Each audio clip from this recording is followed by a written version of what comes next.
Nagsisimula ang kwento kay Rick, isang lalaking binubugbog at tila nasa bingit na ng kamatayan. Pero kalaunan, malalaman natin na hindi ito totoong laban, bahagi lang pala ito ng matinding pagsasanay. Sinabi ng kanyang mga senior na handa na siya para sa kanyang pagsusulit. Sa Adventurers Guild, makikita ang maraming adventurer na nagrerehistro para sa F-rank exam habang ginagabayan sila ng receptionist na si Alisa. Nang dumating ang turno ni Rick, agad siyang nakilala ni Alisa dahil dati silang magkasama sa trabaho bago ito umalis upang maging adventurer. Kitang-kita ang kaba ni Rick lalo na't nasa edad 30s na siya, samantalang karamihan ay nagsisimula pa lang bilang F-rank sa kanilang kabataan at umaabot na sa mas mataas na ranggo sa loob lamang ng 2 taon. Nagtaka si Alisa kung ano ang ginawa ni Rick sa nakaraang 2 taon at sinabi naman niyang nagsanay siya sa kabundukan. Ngunit biglang may dumating na lasing na lalaki at nagsimulang mangharas kay Alisa. Sinubukan ni Rick na awatin ito at pigilan pero bigla na lang nawala ng malay ang lalaki. Inakala ni Rick na sobra lang ito sa alak.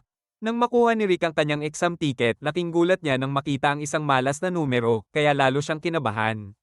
Gayunpaman, tumuloy pa rin siya at nakipagkita sa isa sa kanyang mga senior na si Renette. Samantala, napansin ng mga tao sa loob ng guild ang bakas ng kamay sa armor ng lasing na lalaki at nakilala ito bilang dating A-rank adventurer, dahilan upang magtaka sila kung ano ang nangyari rito. Doon napagtanto ni Alisa na si Rick pala ang nakapagpatumba sa kanya. Nagsimula ang physical assessment ni Rick at nagulat ang lahat nang malaman nilang 32 taong gulang na siya at ngayon palang kukuha ng exam. Pagkatapos nito, pinapila ang lahat ng examinee at pinahawak ang kanilang mga kamay sa isang crystal ball. Batay sa liwanag na ilalabas ng kristal, susukitan ng kanilang mana, at dito na nagsimulang ilabas ng mga kalahok ang kani-kanilang lakas. Isa-isang inilalagay ng mga examinee ang kanilang kamay sa crystal ball para masukat ang kanilang mana level. Pero nang si Rick na ang sumubok, lumabas na F- ang kanyang mana, ang pinakamababa sa lahat. Agad siyang pinagtawanan ng mga tao. Ngunit matapos niyang alisin ang kamay niya, biglang nabasag ang crystal ball, dahilan para magulat ang lahat. Sumunod na pagsusulit, kailangang atakihin ng isang slime bag ng buong lakas para masukat ang offensive power ng bawat isa. Pagkakita ni Rick sa slime bag, naalala niya ang matinding training niya kasama ang kanyang master na si Brune. Paulit-ulit nitong sinasabi na ang tunay na lakas ng isang adventurer ay nagmumula sa katawan, hindi sa armas. Ipinagawa pa nga kay Rick ang imposibleng task na sirain ng isang golden slime bag. Alam ni Rick na ang golden slime ay kasing tigas ng pangil ng dragon. Kaya inisip niyang imposibleng masira iyon gamit lang ang kamao. Ngunit sinabi ni Brune na iyon ang minimum na lakas na kailangan ng isang adventurer at ibinunyag pa nitong kaya niyang sirain ng 200 golden slime ng sabay-sabay. Bilang pagsisimula, pinapunch niya si Rick ng 50,000 beses sa slime bag, nagsimula ang exam, at unang humakbang ang isang kumpiyansang batang lalaki na nagngangalang Frey. Kahit 11 taong gulang pa lang siya, ang lakas ng kanyang magic ay halos kapantay ng isang veteranong mage. Inantay niya ang chance, saka pinakawalan ng level 3 pyro magic sa slime bag. Mukhang maliit at simple lang ang atake, pero labis itong ikinahanga ng mga judge at tinawag siyang isang henyo. Nagulat si Rick sa liit ng apoy, at naalala niya ang klase ng pyro magic na ginagamit ng kanyang mga senpai noong training, sobrang brutal at mapanira. Napagtanto niyang kinendensa ni Frey ang buong lakas ng atake sa isang maliit na apoy para umangkop sa loob ng gusali. Dahil dito, mas lalo niyang naisip na isa talagang prodigy ang bata. Nagpatuloy ang ibang examinee sa pagsubok. Nang si Rick na ang turn, sinabihan siya ng examiner na mas mabuting sumuko na lang siya dahil masyado na siyang matanda para magsimula bilang adventurer. Ngunit para kay Rick, walang kinalaman ng edad, ang mahalaga ay kung hanggang saan niya kayang ipaglaban ang pangarap niya. Habang naaalala ni Rick kung gaano kahirap ang pinagdaanan niyang pagsasanay sa loob ng 2 taon, buong lakas niyang sinuntok ang slime bag at tuluyan niya itong winasak. Nagulat ang lahat sa nasaksihan nila. Hindi makapaniwala si Fred na naaga ni Rick ang spotlight pero inisip niyang ayos lang iyon dahil defense magic naman ang specialty niya. Plano niyang ipakita kay Rick kung saan siya lulugar sa susunod na test. Pero muli na namang ginulat ni Rick ang lahat ng matagumpay niyang depensahan ng sarili laban sa ika-4 na antas na spell ng examiner. Handa na sana ang examiner na gumamit ng ika-5 antas na spell at sinabihan si Rick na gumamit ng mas malakas na depensa. Ngunit sinabi ni Rick na first level spells lang ang kaya niyang gamitin, kahit ganoon, buo pa rin ang kumpiyansa niya. Dahil dito, nagpa siya ang examiner na huwag nang magpigil at pinakawalan ang isang napakalakas na 5th level cyclone. Sobrang lakas ng atake na pati ang barrier sa paligid nila ay nawasak. Samantala, napansin mula sa malayo ng top-rank Royal Knight na si Sylvester Selnia ang malalakas na shockwave at agad siyang nagtungo sa exam center. Doon, ipinaliwanag ng isang examiner ang nangyari at kung paanong na-block ni Rick ang atake. Hindi makapaniwala si Sylvester na 32 anyos na si Rick at dati lamang itong receptionist sa guild hanggang 2 taon ang nakalipas. Sumunod na kinaharap ni Rick ang written exam at pagkatapos nito ay nakipagkita siya kay Renette. Tinanong siya ni Renette kung kamusta ang exam at buong kumpiyansa niyang sinabi na siguradong 100 puntos siya sa written test pero hindi siya ganoon kasigurado sa practical assessments. Biglang lumitaw si Fried pero hindi maalala ni Rick ang pangalan niya kaya nainis si Fried at inakusahan si Rick na inagawan siya ng pagkakataong magningning sa exam. Sinubukan ni Rick na pakalmayin siya. Ngunit dumating ang kapatid ni Fried na si Angelica. Galit siyang hinamon si Rick sa isang duelo at inihagis pa ang kanyang guwantes, sinasabing pinaiyak ni Rick ang kanyang kapatid. Pinulot ni Rick ang guwantes at pabirong sinabi na hindi raw madali ang maglaba, ngunit agad siyang sinabihan ni Renette na ang pagpulot ng guwantes ay nangangahulugang tinanggap na niya ang hamon. Pumunta sila sa arena, at dito natin nalaman na si Angelica ay isang second-class Royal Knight. Ipinahayag niya na ang matatalo sa duel ay magiging alipin ng mananalo habang buhay. Binanggit ni Renette na ang second-class Royal Knight ay katumbas ng rank B, kaya agad kinabahan si Rick, alam niyang kayang talunin ni Angelica ang mga high-level monsters ng mag-isa. Lalo siyang nataranta dahil rank F lang siya, iniisip niyang mamamatay na siya sa laban. Pero pinaalalahanan siya ni Renette na alalahanin ang kanyang training. Naalala ni Rick kung gaano siya naghirap noon hanggang sa bigla siyang nasuka. Sinabihan siya ni Renette na magtiwala sa sarili niya dahil miyembro siya ng kanilang party. Ang Orec Qualcomm Feast, ang pinakamalakas na grupo sa buong kontinente. Dahil dito, unti-unti niyang nabawi ang kanyang composure.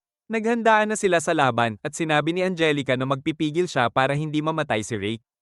Pinahusay niya ang kanyang katawan gamit ang magic at mabilis na sumugod pero nagawa ni Rick na iwasan ang unang atake. Napansin ni Fried na kilala ang kanyang kapatid sa sobrang bilis at ginamit ni Angelica ang blink step para umatake muli. Gayunman, madali itong naiwasan ni Rick, iniisip na masyado itong mabagal para sa kanya. Hindi makapaniwala si Angelica na muli niyang naiwasan ang atake. Dahil iilan lang sa mga first-class knights ang kayang makasabay sa bilis niya, inisip ni Angelica na tsamba lang ang pag-iwas ni Rick. Kaya umatake siyang muli, pero hindi pa rin makapaniwala si Rick kung gaano kabagal ang galaw niya. Napaisip siya kung naging Royal Knight lang ba si Angelica dahil sa nepotismo o kung siya mismo ang tunay na malakas. Humanda na sana siyang umiwas pero biglang netisod si Angelica sa isang bato kaya umikot ang katawan nito at mabilis na humampes. Halos hindi na isalba ni Rick ang sarili niya sa atakeng iyon. Humanga siya sa teknik ni Angelica at napagtanto niyang mayabang siyang isipin na mas malakas siya rito. Nagkunwari si Angelica na sinadya niya ang nangyari, saka naghanda ng panibagong atake na may 3 beses na bilis. Pero kahit ganoon, mabagal pa rin ito para kay Rick. Sunod-sunod ang kanyang pag-atake at naghanda si Rick na salubungin ang susunod. Bigla na namang netisod si Angelica kaya pamalya ang kontra-atake ni Rick. Pagkalipas ng alikabok, nakita ang isang napakalaking hukay sa lupa. Napagtanto ni Angelica na mamamatay na sana siya kung hindi siya netisod. Nagtaka siya kung sino talaga si Rick. Ikinwento ni Rick na isa lang siyang dating receptionist na nagpa siyang maging adventurer. Humanga siya sa kakayahan ng isang second-class Royal Knight at sabik siyang matuto pa mula rito. Ngunit bigla na lang sumuko si Angelica. Hindi makapaniwala si Rick pero sinabi niyang ibibigay niya ang panalo bilang papuri sa pag-iwas nito sa kanyang blink step. Habang papalayo na siya, pinaalalahanan siya ni Rick na ayon sa kanilang kasunduan, kailangan niyang maging alipin niya. Agad namang tumakbo palayo si Angelica. Napaisip si Rick tungkol sa kanyang exam kung papasa ba siya. Sinabi ni Renette na darating na sina Brost at ang iba pa. Nagtaka si Rick kung bakit sila pupunta at ipinaliwanag ni Renette na gusto lang nilang makita kung kumusta na siya. Dahil dito, agad siyang kinabahan, alam niyang walang magandang may dudulot yon. Kinabukasan. Matapos ang pagbisita nila, inanunsyo ni Alisa na magpapadala ang mga hurado ng mana sa kanilang admission cards. Ipinaliwanag niya na kapag pulang ilaw ang lumitaw, bagsak ang aplikante at kailangan niyang sumubok muli sa susunod na taon. Pero kapag asul ang nagliwanag, ibig sabihin ay pumasa siya. Sinabihan ni Renette si Rick na tigilan na ang pag-aalala at pinaalalahanan siya sa sobrang hirap ng training na pinagdaanan niya sa loob ng 2 taon. Dahil doon, bahagya siyang nagkaroon ng kumpiyansa. Ngunit dinagdag ni Renette na kapag bumagsak siya, 3 beses pang double ang kanyang training. Nang ipadala ang mana sa card ni Rick, nagsimulang magliwanag ito na palet-palet sa pula at asul, kaya lalo siyang kinabahan. Sa huli, tuluyan itong naging asul. Lumabas siya ng bulwagan na may ngiti sa mukha, kasabay si Renette. Bigla niyang naamoy ang isang matapang na amoy at may lalaking lumapit kay Renette na nagngangalang Raster. Ipinakilala niya ang sarili bilang duke ng Northern Kingdom. Sinimulan niyang landiin si Renette at sinabing gusto niya itong gawing ikalawang asawa. Sumingit si Rick pero tinawag siya ni Raster na isang pangit na matandang lalaki. Ipinaliwanag ni Rick na girlfriend niya si Renette na ikinatawa ni Raster. Hindi siya makapaniwala na ang isang kasing edad ni Rick ay isa lang F-rank adventurer.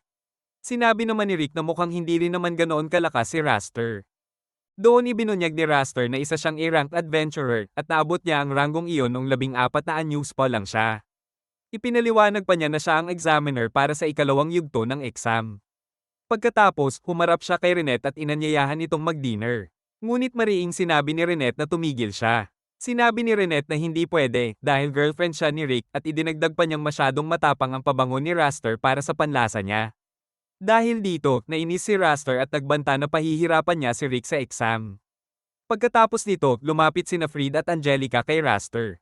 Doon natin nalaman na magkakapatid sila at sinabi nila kay Raster na nil-8 sila ni Rick. Dahil dito, nagpa siya si Raster na mag-higanti para sa kanila.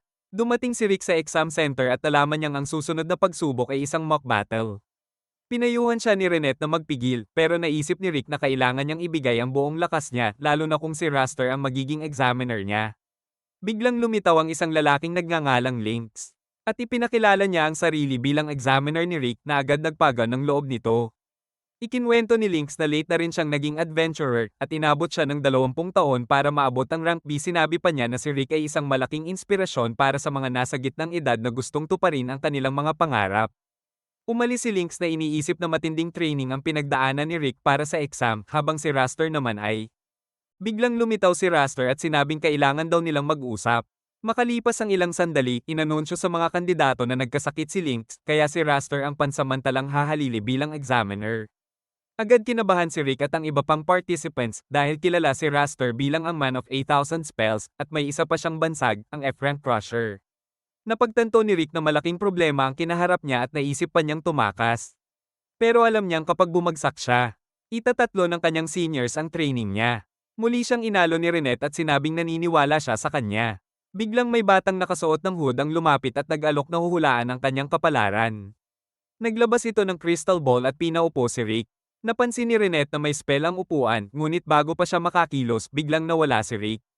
Nagngit-ngit sa galit si Renette at winawasak ang crystal ball na nagbunyag na ang taong iyon ay si Fried pala. Tinanong niya kung saan dinala si Rick at nagbanta na wawasakin ang mga mata niya.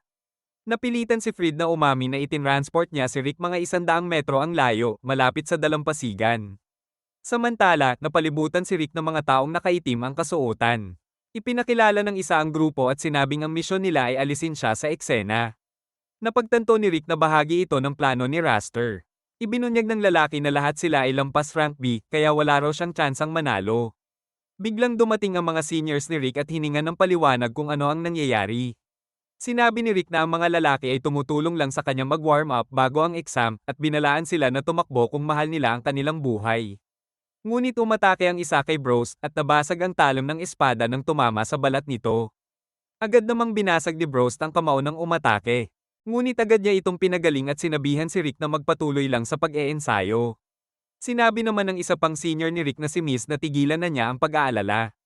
Ilang sandali lang, inilabas ni Miss ang kanyang baril at pinaulanan ng mahikang bala ang mga kalaban, dahilan para mapa-atres ang mga ito. Samantala, ang isa pang miyembro ng grupo ni Rick na si Alice ay nabihag ng isa sa mga lalaki na humiling na isuko nilang lahat ang kanilang mga armas. Nakiusap si Rick na pakawalan na si Alice para sa ikabubuti nito.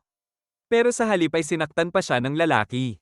Dahil dito, nagalit si Alice at pinasabog ang lahat ng kalaban gamit ang kanyang kapangyarihan. Napagtanto ng leader ng grupo kung sino talaga ang kanilang nakaharap, kinilala niya si Alice bilang pinakamalakas na mage sa buong mundo, si Miss bilang pinakadakilang weapon craftsman, at si Bron bilang master ng lahat ng uri ng support magic. Magkakasama, sila ang itinuturing na pinakamalakas na party sa buong planeta. Gamit ang Orichalcum Fists, hinarap ni Alice ang natitirang mga gwardya habang si Rick naman ay tumakbo pabalik sa exam hall upang hanapin si Renette. Pagdating niya roon, bigla siyang sinalubong ni Renette at itinapon palayo si Fred, ngunit biglang lumitaw si Lai. Inihayag ni Lai na pinilit siya ni Raster na bumaba bilang examiner at ikinulong siya sa isang silid. Hinikayat niya si Rick na umalis na sa exam hall para sa kanyang kaligtasan, ngunit tumayo si Rick at nagpa siya na harapin si Raster. Makikita si Raster na pinahihirapan ng iba pang trainees sa arena habang pinapanood siya ng isang lalaking nagngangalang Adolf. May kakaibang kakayahan si Adolf, nakikita niya ang core stats ng isang tao, strength, dexterity, mana capacity, at magic control. Isang trainee na may karaniwang stats ang agad natalo ng lightning magic ni Raster. Nang suriin ni Adolf ang kanyang stats, nakita niyang may napakalaking dami ng mana si Raster. Nagsimulang sumakit ang kanyang mga mata dahil ang matagal na pagtitig sa isang napakalakas na nilalang ay nagdudulot sa kanya ng matinding sakit, ngunit may napansin pa siya. Pumasok si Rick sa field kaya agad niyang sinuri ang kanyang stats. Nabigla si Adolf nang makita na maxed out ang stats ni Rick sa halos lahat ng kategorya, maliban lang sa mana. Sa sobrang gulat, napahandusay siya sa lupa dahil sa sakit na dulot ng pagtitig pa lang kay Rick. Samantala, nagkita sina Alisa at Renette. Ipinakilala ni Alisa ang sarili bilang dating katrabaho ni Rick kaya inanyayahan siya ni Renette na umupo at sumama sa kanila. Tinanong naman ni Bron si Renette kung ano ang tingin niya kay Rick at buong kumpiyansa niyang sinabi na madali lang nitong papasa ang exam. Ngunit iba ang pananaw ni Alisa dahil kilala si Raster bilang taong walang awa sa mga F-ranker na dinudurog ang mga ito gamit ang kanyang superior magic. Bago magsimula ang mock battle, pinuri ni Raster si Rick sa pagtakas nito sa kanyang mga gwardya, ngunit binalaan siya na huwag masyadong magpakampante. Nagtaka si Rick kung bakit naging adventurer si Raster at ipinaliwanag nito na isinilang siyang henyo kaya pinili niyang maging A-ranker upang makakuha ng prestihiyo. Gayunpaman, plano na niyang huminto dahil nagsawa na siya. Sa wakas, nagsimula na ang laban. Agad pinaputokan ni Raster si Rick ng isang ice blast, ngunit hindi man lang gumalaw si Rick. Inakala ni Raster na natatakot siya, ngunit nalaman natin na sinusunod lamang ni Rick ang payo ni Rhett ang manatiling kalmado sa unang minuto ng laban at umatake lamang matapos lubusang obserbahan ang kalaban. Sunod na inilabas ni Raster ang mas malakas na atake na lumikha ng napakalaking pagsabog, ngunit ni isang gasgas ay wala kay Rick. Nagulat si Alisa sa kanyang nakita at ipinaliwanag ni Bron ang matinding training na pinagdaanan ni Rick kung saan pinasuot siya ng 100 kilong ankle weights at pinatakbo sa isang gubat na puno ng mga demonic snakes. Paulit-ulit na inatake ni Raster si Rick nang walang tigil, ngunit nanatili itong kalmado at hindi matinag. At isiniwalat ni Bron na si Miss ang nagturo kay Rick ng magic habang si Renette naman ang namahala sa training ng kanyang dexterity. Nagulat si Alisa na marinig ito dahil akala niya noon ay isa lamang simpleng maid si Renette. Dagdag pa ni Bron, ang lakas ni Rick ay maihahambing na sa isang S-ranked adventurer, pero hindi pa niya lubos na alam kung gaano talaga siya kalakas. Ginamit ni Raster ang kanyang earth magic upang durugin si Rick at inakala niyang tapos na ang laban. Ngunit nagawang makawala ni Rick dahilan para mainis si Raster. Sinubukan niya itong suntukin, ngunit agad siyang na-counter at tuluyang tinangay palayo ng sariling puwersa ng atake.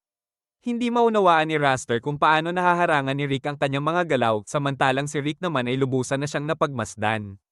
Napagtanto niya na kahit napakalaki ng mana ni Raster, kulang naman ito sa tamang training kaya nagiging hindi episyente ang kanyang mga galaw. Sumunod na ginamit ni Raster ang kanyang fire magic, ngunit hinarang lang ito ni Rick. Sinabi ni Miss kay Alisa na 1% lang ng lakas ni Rick ang ginamit nito para i-block ang atake. Mabilis na sumugod si Raster gamit ang blink step pero agad itong na-counter ni Rick na iniisip na masyado itong mabagal. Inamin ni Raster na mahusay si Rick para sa isang F-ranker, ngunit sinabi rin niyang hindi siya lumalaban ng buong lakas dahil pagod na raw siya matapos talunin ang iba pang examinees at sinabing swerte lang si Rick. Dahil dito, tuluyang nagalit si Rick dahil hanggang ngayon ay hindi pa rin siya kinikilala ni Raster. Ikinwento niya ang matinding training na pinagdaanan niya.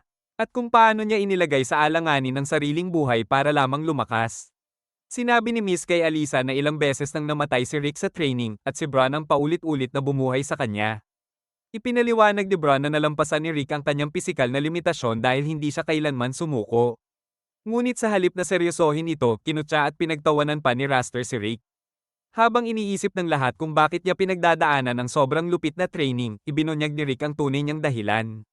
Gusto niyang talunin ang pinakamalakas na halimaw sa buong mundo, ang Kaiser Elpis, ang pangalang nakasulat sa alamat ni Yamano the Hero. Ipinaliwanag ni Bron na ang pagtalo sa halimaw na ito ang ultimate goal ng kanilang party. Ngunit para kay Raster, hindi ito totoo at kathang-isip lamang. Ginapos ni Raster si Rick gamit ang Earth Magic at lumikha ng isang dambuhalang tree golem na nagbabantang papatayin siya. Gumamit si Rick ng isang simpleng air shot, isang basic spell na na-practice niya ng mahigit 100 milyong beses. At nakawala siya mula sa mga ugat. Nagulat si Raster sa narinig niyang bilang dahil tila imposible ito. Ipinaliwanag ni Bron na nagawa iyon ni Rick sa tulong ng espesyal na time at space magic. Ginamit ni Raster ang pinakamalakas niyang spell para atakihin si Rick ngunit sinalag ito ni Rick gamit ang airshot. Sa banggaan ng kanilang mahika, nanaig ang kay Rick. Nagkadurog-durog ang tree golem at tumilapon si Raster patungo sa mga upuan kung saan siya nawala ng malay. Nabigla ang buong arena nang matalo ang pinakamalakas na examiner ng isang F-rank adventurer. Muling nagkita si Rick at ang kanyang party at binati nila siya sa pagpasa sa exam. Nagpasalamat si Rick sa kanilang tulong. Dumating si Raster kasama ang kanyang mga kapatid. Sinabi ni Rick na mas mabuting pagtuunan ng pansin ang paghasa ng sariling kakayahan hanggang sa maabot ang hangganan nito. Inakala ni Raster na pinagtatawanan siya at sinabing siya pa rin ang magiging examiner ni Rick sa promotion exam at nangakong tatalunin niya ito sa susunod. Umalis si Raster kasama ang kanyang mga kapatid, ngunit sandaling huminto si Angelica at yumuko bilang paggalang na ikinagulat ni Rick. Habang naghihintay sina Rick at Renette sa resulta, inanunsyo ang mga pangalan ng mga pumasa. Kapansin-pansin na nanatiling kalmado si Rick dahilan para magtaka si Renette kung paano niya nagagawa ito. Kaya nagtaka si Renette kung bakit kalmado na siya ngayon, gayong kanina ay sobrang nervyos niya habang nasa test. Sinabi ni Rick na may naalala lang siyang isang mahalagang bagay. Bumalik ang kwento sa pagkabata ni Rick. Noon, nagbabasa siya tungkol sa bayani na si Yamano na nangangarap talunin ng Kaiser Elpis upang makuha ang isang kayamanan na kayang magbigay ng kahit anong hiling. Dahil sa kwento, nagsimulang mangarap si Rick na maging isang adventurer. Ibinahagi niya ang pangarap na ito sa kanyang mga magulang. Ngunit hindi sila sumang-ayon. Sinabi ng kanyang ama na isa lamang itong fairy tale at nag-alala naman ng kanyang ina na masyadong mapanganib ang pagiging adventurer. Pareho nilang sinabi kay Rick na maghanap na lang ng isang stable na trabaho. Dahil dito, nadismaya siya. Isang araw, sinabi ng isang doktor kay Rick na mayroon siyang isang unique skill na hindi pa nag-a-activate. Naalala niya na si Yamano ay may ganoon ding bihirang kakayahan, kaya naisip ni Rick na may posibilidad siyang maging isang mahusay na adventurer. Ginugol ni Rick ang kanyang kabataan sa paghihintay na mag-activate ang kanyang skill. Ngunit habang lumilipas ang panahon at wala pa ring nangyayari, unti-unti siyang nalungkot dahil wala siyang nakikitang progreso. Iminungkahi ng kanyang mga kaibigan na subukan muna niyang maging adventurer dahil kahit ang mga adventurer na walang espesyal na kakayahan ay maaari pa rin kumita ng maayos. Binanggit ni Rick na gusto niyang tuparin ang kanyang pangarap. Ngunit kalaunan, tumigil na siya sa paghihintay na mag-activate ang kanyang skill at tinanggap ang trabaho bilang isang guild receptionist na ikinatuwa ng kanyang mga magulang. Nagtrabaho si Rick roon sa loob ng 14 na taon ngunit wala siyang naramdamang kasiyahan sa kanyang trabaho. Patuloy pa rin niyang sinusubukang gisingin ang kanyang skill ngunit walang nangyari. Sa huli, tuluyan na niyang isinuko ang kanyang pangarap at itinabi ang librong binabasa niya noong bata pa siya. Nagpatuloy si Rick sa kanyang normal na buhay at nagtatrabaho kasama si Alisa. Isang araw, biglang nagpakita ang kaibigan niyang si Zaid at sinabi na isa na siyang ganap na adventurer. Nagulat si Rick, itinago ang kanyang inggit at binati si Zaid. Nang gabing iyon, nalasing si Rick at pinagsisihan ang pagsuko niya sa kanyang pangarap. Habang abala siya sa kanyang mga iniisip, bigla niyang narinig ang sigawan ng mga tao. Isang dambuhalang halimaw ang lumitaw sa kanyang harapan. Dumating si Renette at naglakad papunta sa halimaw. Hinarangan siya ni Rick upang protektahan siya nang hindi niya alam kung gaano siya kalakas. Sa isang iglap, hiniwan ni Renette ang halimaw at pinagpira-piraso ito. Pagkatapos nito, naglakad silang magkasama at nagpakilala si Renette. Nagulat si Rick nang malaman niyang isa siyang S-rank adventurer at naisip niya kung huli na ba para tuparin ang kanyang pangarap. Dahil nasa edad 30s na si Rick, sinabi ni Renette na ang kanyang edad ay nangangahulugang hindi na mapapalago pa ang kanyang mana capacity at malamang ay hindi na siya magtatagumpay bilang isang adventurer. Nalungkot si Rick sa narinig, ngunit nanatili siyang nakangiti at inanyayahan pa rin si Renette na maghapunan. Tinanggap ni Renette ang imbitasyon na ikinagulat ni Rick dahil akala niya ay tatanggihan siya nito. Nanatiling masaya si Rick kinabukasan. Ngunit habang papunta siya sa kanilang hapunan ni Renette, biglang sinalakay ng grupo ng mga halimaw ang lungsod at nasira ang kanyang mga plano. Sinabi ni Renette kay Rick na dalhin ang mga halimaw sa kanya at agad niyang inilabas ang kanyang atake, pinabagsak ang lahat ng mga halimaw sa isang iglap. Pagkatapos nito, naramdaman ni Renette ang presensya ng isang dragon at bumalik ang kanyang mga traumatikong alaala dahilan para mawalan siya ng kontrol sa kanyang magic power. Isang dambuhalang dragon ang lumitaw at nagpanik ang lahat. Sinubukan ni Zaid at ng iba pang adventurers na labanan ang dragon. Ngunit walang epekto ang kanilang mga atake. Napagtanto ni Zaid na hindi nila kayang labanan ang ganoon kalakas na kalaban, kaya sinabi niyang tumakas na ang lahat. Ngunit pinalibutan sila ng dragon ng isang barrier, kaya hindi sila makatakas. Tinipon ni Rick ang lahat ng kanyang lakas ng loob at humakbang pasulong, idineklara na haharapin niya ang dragon bilang isang adventurer kahit nanginginig siya sa takot. Sinubukan siyang pigilan ng iba, ngunit sinabi ni Rick na gusto niyang mamatay bilang isang adventurer. Dahil dito, sabay-sabay silang umatake, ngunit madali silang pinabagsak ng dragon. Hindi sumuko si Rick at muling humakbang pasulong, ngunit dinurog siya ng dragon at ibinagsak sa lupa. Inakala ng lahat na patay na si Rick, ngunit iyon pala ang sandaling nagpagising sa nakatagong skill na buong buhay niyang hinihintay. Bigla siyang tumayo at binuhat ang paa ng dragon gamit ang isang kamay habang umaapaw ang mana mula sa kanyang katawan. Masaya si Rick nang makita niyang tuluyan ng nagising ang kanyang skill. Hinamon niya ang dragon na umatake. Nagbuga ito ng apoy, ngunit hinarang iyon ni Rick. Pagkatapos ay nagpakawala ang dragon ng isang malakas na laser, ngunit naibalik ni Rick ang atake. Sa huli, natalo ni Rick ang dragon na ikinagulat ng lahat. Dahil sa biglaang pagbabago, nawala ng malay si Rick. Pagkagising niya, nadatnan niya si Renette na naghihintay sa kanya. Sinabi ni Renette na isang buong linggo siyang walang malay. Inanyayahan niya si Rick na sumali sa Orichalcum Feast at ipinaliwanag na ang ultimate goal ng grupo ay talunin ang Kaiser Elpis. Sinabi ni Renette na naniniwala siya sa determinasyon ni Rick na hindi sumuko. Sinabi rin niya na maaari pa rin siyang lumakas at lumaban kasama nila. Hinikayat niya si Rick na posible pa ring maging adventurer kahit sa edad niya. Dahil dito, napaiyak si Rick dahil ito ang unang beses na may nagsabi sa kanya na ipagpatuloy ang kanyang pangarap. Sumunod, makikitang binabati ni Link si Rick sa pagpasa sa test. Sinabi ni Lynx na malapit na siyang ma-discharge sa ospital at gusto niyang uminom kasama si Rick. Nabanggit din niyang nais niyang makilala ang mga kaibigan ni Rick. Pagkatapos nito, makikitang papunta si Link sa kabundukan habang iniisip kung bakit siya pinasuot ni Rick ng kanyang pinakamahusay na armor. Sinunod niya ang mga direksyon, ngunit nagulat siya nang makarating sa kastilyo ng Demon Lord. Inakala niyang nagkamali siya ng dinaanan, ngunit bumukas ang pinto at lumabas si Rick. Humingi ng paumanhin si Rick dahil napalayo ang pinanggalingan ni Lynx, ngunit nagtaka si Lynx kung bakit walang mga halimaw sa paligid. Ipinaliwanag ni Rick na hindi lumalapit ang mga halimaw sa kastilyo, kaya lalo pang nagtaka si Lynx kung bakit siya pinasuot ng kumpletong kagamitan. Ipinaliwanag ni Rick na ginagawa niya iyon para maiwasan ang kanyang kamatayan. Pagkatapos, binati ni Renette si Lynx sa loob ng kastilyo. Doon, nakita ni Lynx si Alice at napaisip siyang sana ay lumaki itong kasing lakas ng kanyang ama. Pero bigla na lang nagpaputok ng kidlat si Alice. Muntik na itong tumama kay Rick, ngunit mabilis niya itong sinalag na naging sanhi ng pagkawasak ng isang pader. Pinagsabihan niya si Alice na huwag gumamit ng mahika sa loob ng kastilyo. Sagot naman ni Alice, matagal na raw silang hindi naglalaro. Sumingit si Renette at sinabing ibabawas sa budget niya sa pagkain ang gasto sa pag-aayos ng nasirang pader. Dahil dito, agad humingi ng tawad si Alice. Gayunpaman, nagpa siya si Rick na maglaan ng oras para makipaglaro sa kanya dahil alam niyang uulitin lang ni Alice ang ginawa nito kapag hindi siya pinagbigyan. Dinala naman ni Renette si Link sa kanyang silid. Mula sa bintana, nakita niya si Miss, kaya bumaba siya upang makipagkita. Nainteres si Link sa rocket launcher na hawak ni Miss, kaya pinayagan siyang subukan ito. Nang paputukin niya ang sandata, labis siyang nagulat sa lakas nito. Napagtanto niya na kung ito ay mass produce, tuluyan itong babaguhin ang paraan ng pakikidigma. Habang naglalakad si Link sa loob ng kastilyo, nakasalubong niya si Bron at humanga sa dami ng mga aklat na mayroon ito. Ipinaliwanag ni Bron na iyon ang kanyang pribadong aklatan at mas kalmado raw ang pakiramdam niya kapag napapalibutan ng mga libro. Dahil dito, napaisip si Lynx kung bahagi rin ba siya ng grupo, lalo na't mukhang mas matalino siya kaysa sa inaasahan. Tinanong niya kung nabasa na ni Bron ang lahat ng aklat, ngunit sinabi nitong hindi pa, dahil abala siya sa pagtulong kay Rick sa kanyang training. Humiling si Lynx na maturuan din siya, at pumayag si Bron dahil nakikita niya kay Lynx ang parehong mga mata ni Rick. Nang magsimula ang kanilang pagsasanay, biglang nadulas si Lynx at nahulog sa bangin dahil sa mga pabigat na itinali ni Bron sa kanya.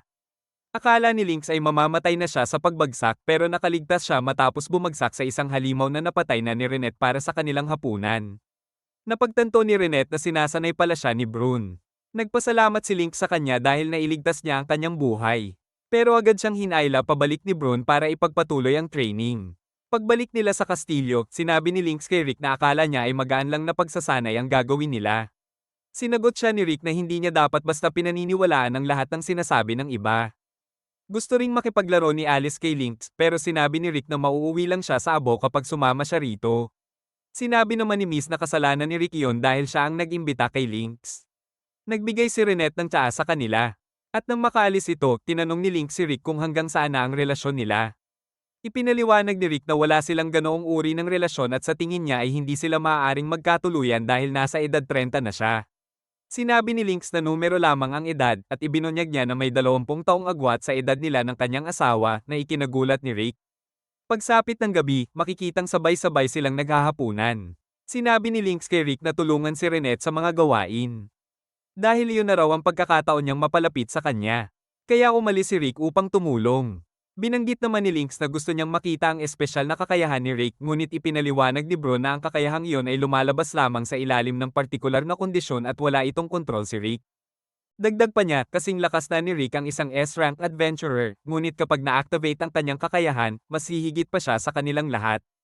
Pagkatapos nito, sinabi nila kay Lynx na ang kanilang misyon ay talunin ang Kaiser at tinanong siya kung may alam siya tungkol sa 6 na mahikang bato. Binubuksan nila ang pinto papunta sa Source Spiral, ang lugar kung saan naninirahan ang Kaiser. Alam nila na malapit na mag-activate ang Jules dahil nangyayari ito tuwing 200 taon. Dahil dito, inaasahan nilang maglalabas ang mga Jewel ng napakalalaking dami ng magic. Sinabi ni Lynx na susubukan niyang maghanap ng anumang impormasyon na makakatulong. Humingi naman si Rick ng payo kay Lynx kung paano siya makakalapit kay Renette. Sinabi ni Rick na wala siyang mahanap na paraan para tulungan si Renette dahil magaling na ito sa lahat.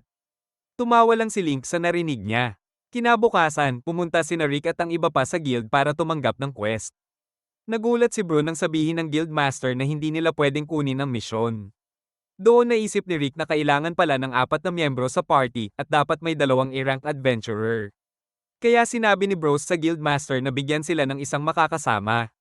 Ipinadala sa kanila ang isang babae na nagngangalang Rai dahil gusto nitong sumama sa isang quest na may mataas na antas ng panganib. Habang nagsisimula ang misyon, tinanong ni Rai kung may hinahanap ba sila.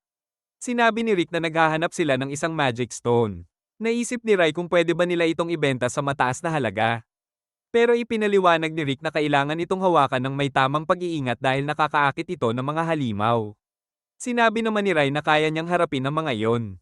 Tinanong din ni Rai ang rank ni Rick. Nang sabihin niyang F-rank siya, inakala ni Rai na huli lang siyang nagsimula bilang adventurer, at sinabi nitong ayaw niyang matulad sa kanya.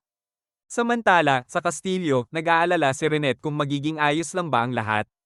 Sinabi ni Miss na wala namang mangyayari sa kanila dahil kasama nila si Bros. Pagkatapos, ginamit ni Miss ang bago niyang imbensyon para magpasok ng hangin sa palda ni Renette at iangat ito, pero nahalata niya agad ang ginagawa ni Miss at sinira niya ang makina. Samantala, nakasalubong ni Rick at ng grupo ang isang wyvern. Natakot si Rai dahil maaaring tumawag ito ng iba pang kasama. Nagulat si Rai nang bigla niya itong suntukin palayo. Sinabihan niya si Rick na ikamamatay nila ang ginagawa niya dahil siguradong dadami pa ang darating na mga wyvern. Ipinaliwanag ni Rick na hindi niya pinatay ang wyvern pero hindi niya maintindihan ang plano nito. Inilayo siya ni Rick pero tuloy-tuloy pa rin ang sinasabi niya tungkol sa mga wyvern. Bigla siyang napahinto nang may isang wyvern na bumagsak malapit sa kanila. Doon niya napagtanto na sina Bros at Alice ang unti-unting nagwawasak sa lahat ng wyvern. Pero bago pa siya makarelax, isang pulang wyvern ang biglang lumitaw sa harapan niya. Sinabi ni Rai na kahit isang A-rank adventurer ay mahihirapang talunin yon, kaya mas mabuting tumakas na sila. Sinabi ni Rick na may kailangan lang siyang i-check at inutusan si Rai na tumakas. Pero imbes na umalis, nagpa siyang lumaban sa tabi ni Rick. Sinimulan na niyang mag-cast ng spell pero nagulat siya nang suntukin ni Rick ang wyvern at tuluyang matanggal ang ulo nito. Kinabukasan, kinausap ni Rai ang guildmaster tungkol sa ginawa ni Rick at ng grupo kung paano nila dinala ang bangkay ng wyvern para kainin. Akala ng guildmaster na matapos makasama ang mga ito, matauhan na siya tungkol sa pakikipaglaban sa mga halimaw. Sa halip, mas lalo pa siyang na-motivate na palakasin ang sarili. Samantala, natagpuan ni Rick at ng iba pa ang isa sa mga magic jewel. Matapos gamitin ni Miss ang kanyang magic, lumitaw ang isang mapa, at ipinakita nito na ang susunod na jewel ay nasa Herotopia. Nalaman din nila na 400 taon na ang nakalipas, ang ika-4 na hari na si Alexander ng Herotopia ay nagtayo ng isang coliseum sa bayan ng Knuckleperry. Doon ginaganap ang mga torneo, at puro kamao lang ang ginagamit niya sa pakikipaglaban. Sa kabila nito, nanatili siyang kampyon na may 10,000 sunod-sunod na panalo. Nakarating sina Rick at ang iba pa sa Herotopia. At nang makita ni Bro ang rebulto ni Alexander, napaisip siya. Sinabi ni Bro na kaya niyang labanan si Alexander, pero iniisip ni Rick na kung mangyari yon, maaaring masira ang buong bansa. Sinubukan nilang magtanong tungkol sa 6 na jewels, pero sa tuwing lalapit sila sa mga tao, tumatakbo ang mga ito sa takot dahil sa itsura at presensya ng grupo. Iminungkahi ni Rick na pumunta sila sa town hall para maghanap ng impormasyon. Pero bago pa sila makaalis, nakita nila ang isang babaeng nagngangalang Militia na hinaharas.